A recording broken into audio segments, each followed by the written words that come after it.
अब कृष्णदास जी के जीवन में एक मोड़ आया जो संभवतः लगभग सब भक्तों के जीवन में आ ही जाता है। 95%, 5% नहीं कहूंगा, पर 95% तो भक्तों के जीवन में ये मोड़ आता है। और वो मोड़ कैसा था कि कृष्णदास जी अधिकारी हैं श्रीनाथ जी मंदिर के। तब आपका मन एक गंगाबाई नाम की एक दासी आती थी और उसके प्रति, अब ये तो हम नहीं कहेंगे कि दोष बात है, इनका तो कोई गुणी भाव ही होगा उनके प्रति। वो आती थी, वहां सेवा करती थी, ये उनसे चर्चा करते थे और चर्चा करके इनके बारे में फिर अपयश जैसा पूरे गोवर्धन में होने लगा। एक दिन किसी बात पर गोसाई श्री विठलनाथ जी ने इनको हल्की सी डांट लगा दी। मतलब वल्लभाचार्य जी के पुत्र गोसाई विठलनाथ जी, उन्होंने किसी बात से इनको थोड़ा सा डांट दिया। अधिकारी होने के नाते थोड़े से ये क्रोध में आ गए और गोसाई विठलनाथ जी से ऐसी बात बोल दी जो नहीं बोलनी चाहिए थी। क्या कि वल्लभाचार्य के जो बड़े पुत्र हैं उनको अधिकार मिलना चाहिए श्रीनाथ जी की सेवा का, पर वे तो पधार गए और उनकी सेवा तो नहीं हो पाई, इसलिए आपको सेवा मिल गई है। मूलतः अब ये सेवा का अधिकार वल्लभाचार्य जी के बड़े पुत्र के पुत्र को प्राप्त होना चाहिए। और इस षड्यंत्र को रचा करके गोसाई श्री विठलनाथ जी को सेवा से दूर कर दिया कृष्णदास अधिकारी जी ने।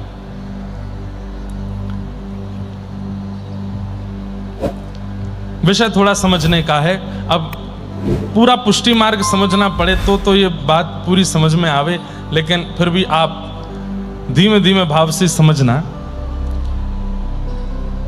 गंगाबाई के नाम से कुछ गलत कह दिया था और जिससे कृष्णदास जी को पीड़ा हुई और उन्होंने मन में ठान लिया कि श्रीनाथ जी की सेवा से आपको दूर नहीं किया तो मैं भी कृष्णदास अधिकारी नहीं। और इन्होंने वल्लभाचार्य जी के प्रथम पुत्र उनके पत्नी से बात करके कि आपके पुत्र का अधिकार है श्रीनाथ जी की सेवा में, आप अपने अधिकार को क्यों नहीं मांगती हो। और इन्होंने भीड़ इकट्ठी करके और पूर्ण रूप से गोसाई श्री विठलनाथ जी को ठाकुर जी की सेवा से दूर कर दिया और वल्लभाचार्य जी के प्रथम पुत्र के पुत्र सेवा में रहने लगे। लेकिन इस बीच भी बहुत सुंदर कथा आती है। गोसाई श्री विठलनाथ जी का चरित्र जब सुनते हैं तब वहां पर विठलनाथ जी श्रीनाथ जी से दूर रहते थे, गिरिराज जी में ही। दर्शन करने की अनुमति नहीं थी, मंदिर जाने की अनुमति नहीं थी, तो वहीं बैठे बैठे बस रोते रहते थे, विरह में रहते थे। ठाकुर जी मुझ पर कृपा करो, मैं आपकी सेवा से दूर हो गया। ठाकुर जी को भी इनकी याद आती थी, क्या करें, कैसे करें, कैसे पुनः मिलें गोसाई जी से।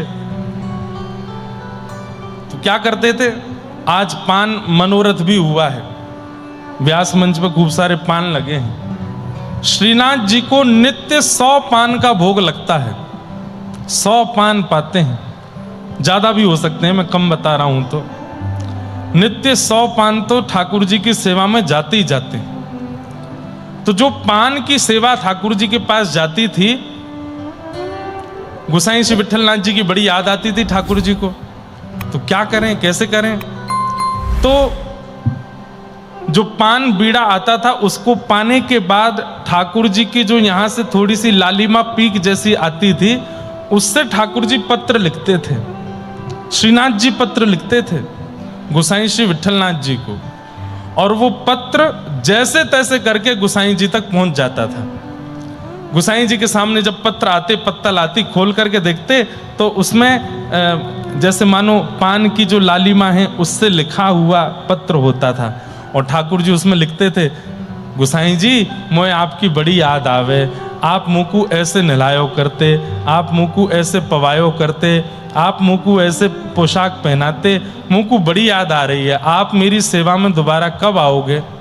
ऐसे करके ठाकुर जी पत्र लिख करके भेजते गोसाई जी को। और गोसाई जी पत्र पढ़ के इतना रोते, इतना, उसके ऊपर पूरा एक ग्रंथ है ठाकुर जी और गोसाई श्री विट्ठलनाथ जी की आपसी वार्ता के ऊपर। एक दिन मैं जरूर सुनाऊंगा, वो भी पूरा विषय सुनाऊंगा, ठाकुर जी कैसे पत्र लिखते थे। अपराध हुआ, वैष्णव अपराध हुआ कृष्णदास जी के द्वारा, और इस अपराध की स्थिति ऐसी बन गई कि एक बार कृष्णदास जी को एक बहुत बड़े सेठ ने कहा कि हम श्रीनाथ जी के लिए कुआं खुलवाना चाहते हैं यहां पर गोवर्धन में, कितने रुपए में हो जाएगा? तो बोले कि 300 रुपया लगेंगे, जबकि उस समय में 200 रुपए में ही कुआं खुद जाते थे। आपने 100 अधिक बता करके 300 रुपए में करवाया, और जब कुआं खुद गया तो देखने के लिए आप गए थे कि कैसा बना है। देख ही रहे थे तभी पैर फिसला और श्री कृष्णदास जी उसमें गिर गए और वहीं मृत्यु हो गई। अब सोचिए कितना सुंदर चरित्र चलता आ रहा था अभी तक कृष्णदास जी का, कितनी सुंदर उन पर कृपा और सुंदर भाव बने आ रहे थे, लेकिन अचानक से अंत कैसा हुआ? क्यों? दुर्जन संग न दे विधाता, ताते भलो नरक को बासा। एक दुर्जन व्यक्ति का संग जब जीवन में आता है तो हमारे जीवन की सारी स्थितियां बिगड़ने लग जाती हैं। बंधुओं, जिस व्यक्ति के संग आने से, जिस व्यक्ति के समीप आने से, जिस व्यक्ति के जीवन में आने से ठाकुर जी के प्रति समीपता बढ़ रही हो, उस व्यक्ति को ही सन्निकट रखिए। लेकिन जिस व्यक्ति के जीवन में आते ही पहले जैसी भक्ति नहीं बनी, पहले जैसे भाव नहीं बने, पहले जैसा प्रेम नहीं ठाकुर जी से, तो निश्चित है कहीं दुर्जन का संग तो नहीं हो गया आपसे। गंगाबाई जिनसे कृष्णदास जी की मित्रता हो गई थी, वो कोई दुर्जन थी ऐसा नहीं कहेंगे, लेकिन हां कृष्णदास जी की भक्ति में विक्षेप आ गया था। इसीलिए उन्होंने गोसाई श्री विट्ठलनाथ जी जो कि गुरुपुत्र हैं उनके प्रति दोष भाव रखा और उनको ठाकुर जी की सेवा से दूर कर दिया। ऐसी लीला हुई और आप कुएं में रिपट के गिर गए और प्राणांत हो गया।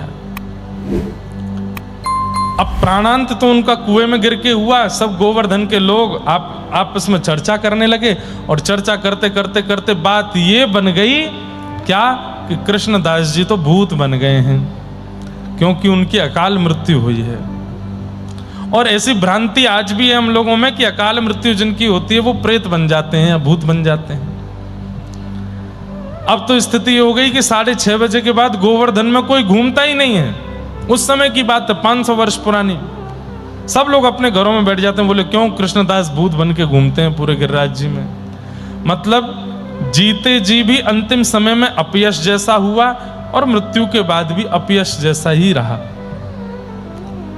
लेकिन गोसाई श्री विट्ठलनाथ जी के मन में ये, जब उनको ये बात पता चली तो उन्होंने कहा कृष्णदास को मैं बहुत समीप से जानता हूं, हमारे पिताजी के शिष्य हैं वो। श्रीनाथ जी की बड़ी सेवा करी तभी उनको अधिकारी पद मिला था। कृष्णदास अधिकारी कहा जाता था। निश्चित ही ऐसी बात तो नहीं हो सकती कि वो प्रेत बने हो। मैंने देखा है कृष्णदास गाते थे और सामने शामा शाम नृत्य करते थे। ठाकुर जी अपनी कलम से उनके यहां पद लिखने गए थे। ऐसा उनके साथ नहीं हो सकता। तब वृंदावन में यह बात पहुंची और उस समय वृंदावन में स्वामी श्री हरिदास जी महाराज, हितहरिवंश महाप्रभु, श्री हरिराम व्यास जी, रूप सनातन गोस्वामी, ये सब वृंदावन में निवास करते थे। और तब बिहारी जी, राधा वल्लभ जी आदि आदि, राधारमण आदि सब प्रकट हो चुके थे। वैसे देखा जाए तो 84 कोस में सबसे पहले प्रकट होने वाले ठाकुर यदि कोई हैं तो वो श्रीनाथ जी हैं। श्रीनाथ जी के बाद सब प्रकट हुए। अब तो श्रीनाथ जी उदयपुर में विराजते हैं। तो जब ये बात स्वामी श्री हरिदास जी, हितहरिवंश महाप्रभु, हरिराम व्यास जी को पता चली तो उन्होंने कहा कृष्ण भजन करने वाला प्रेत बन गया, ये अपयश कैसे हो सकता है? अरे एक बार भी अपने मुख से कृष्ण नाम गाया हो वह भी प्रेत योनि में तो नहीं जा सकता। भगवान का इतना पद गाने वाले कृष्णदास प्रेत बन गए, ऐसा नहीं हो सकता। और वृंदावन से स्वामी श्री हरदास जी, हितरवंश महाप्रभु आदि आदि सब आचार्य जन खूब सारी भक्तों की जमात लेकर निकल पड़े गोवर्धन के लिए। गोवर्धन जैसे ही आप पहुंचे तो राधा कुंड में आपकी जमात जब पहुंची, कितना सुंदर चरित्र, ध्यान से सुनना।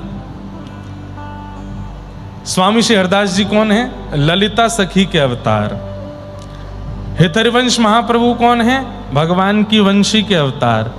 हरिराम व्यास जी कौन है? विशाखा सखी के अवतार। तो ये दोनों किशोरी जी की मुख्य सखी हैं, ललिता और विशाखा। और वंशी भी रहती ठाकुर जी के पास है, पर है तो सखी दासी वो किशोरी जी की।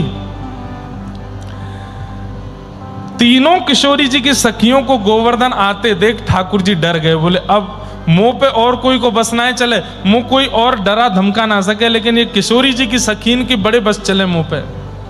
अब क्या करूं मैं? ठाकुर जी इतना डरते हैं ललिता विशाखा आदि सखियों से। क्यों?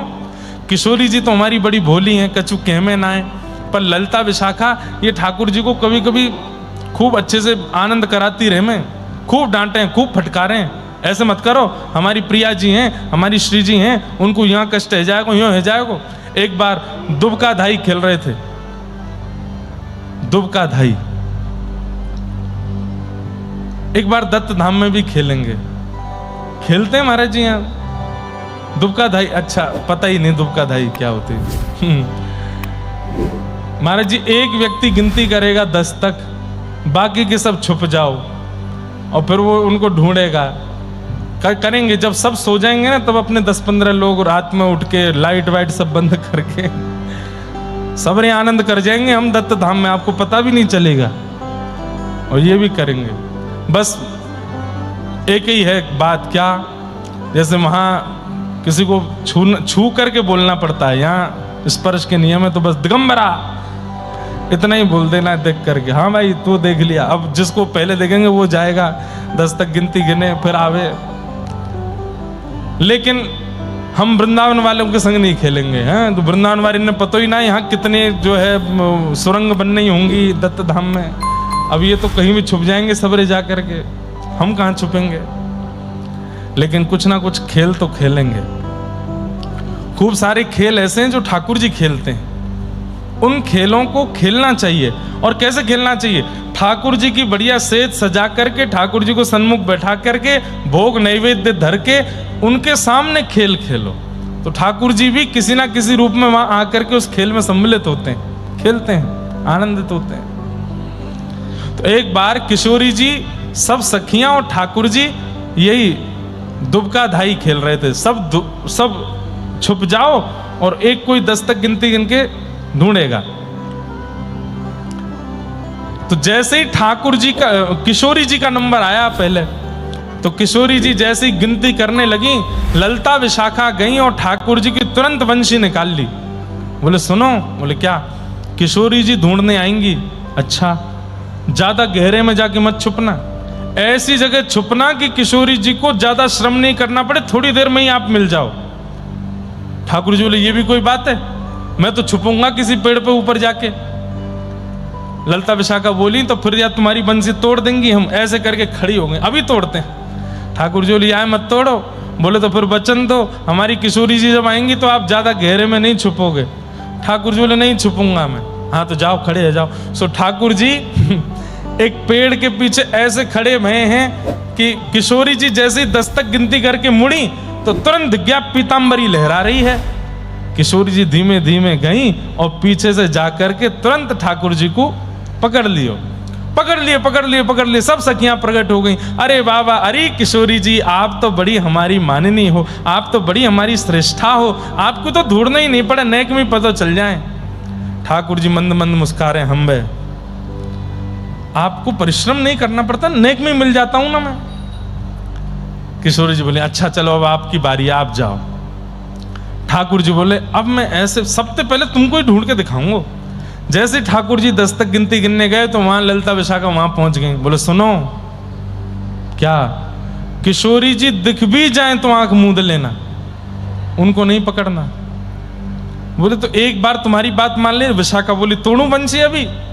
नहीं यार मत तोड़ो। बोले किशोरी जी सामने भी आ जाए तो पीछे मुड़ जाना। ठीक है। अब सीधी सादी सी है हमारी किशोरी जी, एक पेड़ पे नेक 100 से ऊपर चढ़ गई और ऊपर दोनों चरण करके बैठी हैं, लेकिन किशोरी जी की चुनरी जो है वो नीचे लटक रही है। ठाकुर जी 10 तक गिनती करके जैसे ही चले, मतलब इतनी सहज है कि दृष्टि पड़ ही जाएगी। एक बार देख भी लिया और किशोरी जी को पता भी चल गया कि इन्होंने मुझे देख लिया है। जैसे ही ठाकुर जी की दृष्टि पड़ी, देखी किशोरी जी, अरे अरे किशोरी जी आप कहां हो, अरे श्यामा, अरे अरे मेरी राधा रानी तुम कहां को चली गई। बदल दिया रास्ता, कहीं और चले गए।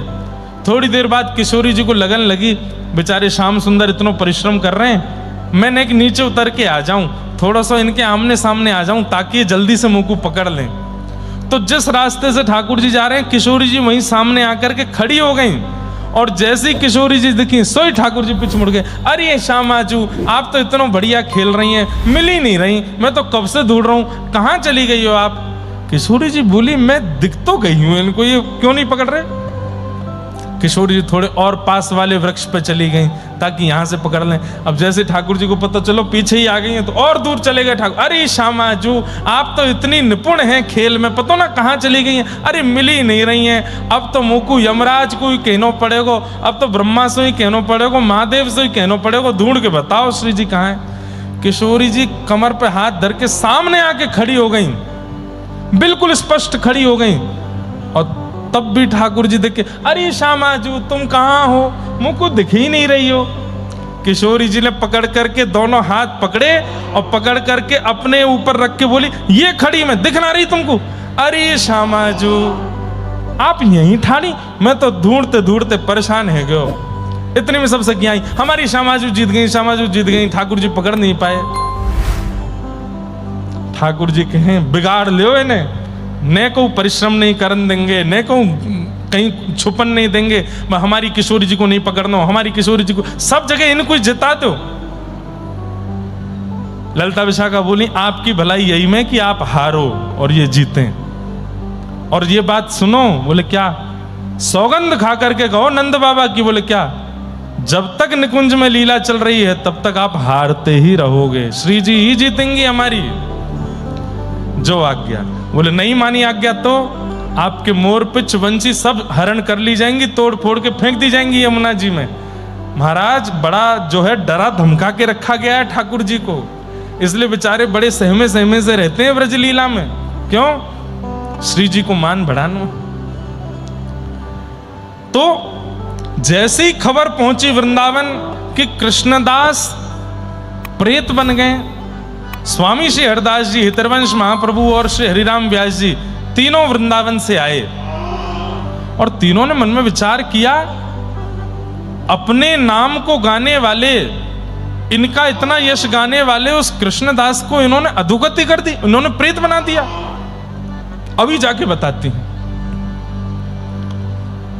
जैसे ही तीनों पहुंचे हैं राधा कुंड, यहां गुसाई श्री विठलनाथ जी श्रीनाथ जी की सेवा कर रहे थे और सेवा करते करते श्रीनाथ जी का स्वरूप जो ऐसे विराजमान था, थोड़ी देर में ठाकुर जी के हाथ कांपने लगे, दांत कटकटाने लगे और ऐसे मुख कांपने लगा। तो गुसाई जी बोले जय जय जय जय, कहाँ भयो आप इतना घबरा काहे को रहे हो, इतने विचलित काहे को रहे हो, कांप काहे को रहे हो, जाड़ो लग रहा हो, जाड़ो नहीं जाड़ो ना लग रहा। तो अरे ललिता विशाखा सबरी अपनी दलबल लेकर के आई हैं गोवर्धन, और या वक्त राधा कुंड पे ठाड़ी हैं और ये सबरी आमेंगी यहाँ मेरी छाती पे चढ़ के गारी देंगी। मुँह को तो बहुत डर लग रहा है, गुसाई जी आप दौड़ के जाओ, इनको वहीं रोको। ललिता विशाखा समझ गए ना, स्वामी श्री हरिदास जी, हितरवंश महाप्रभु, ये सब ललिता विशाखा आदि सखियां ही हैं, इनको रोको। जय जय श्रृंगार तो पूरा कर दूं। बोले नहीं जितनों इतने में ही आज दर्शन दे दूंगा, आप तो जाके उनको रोको, मुझको डर लग रहा है।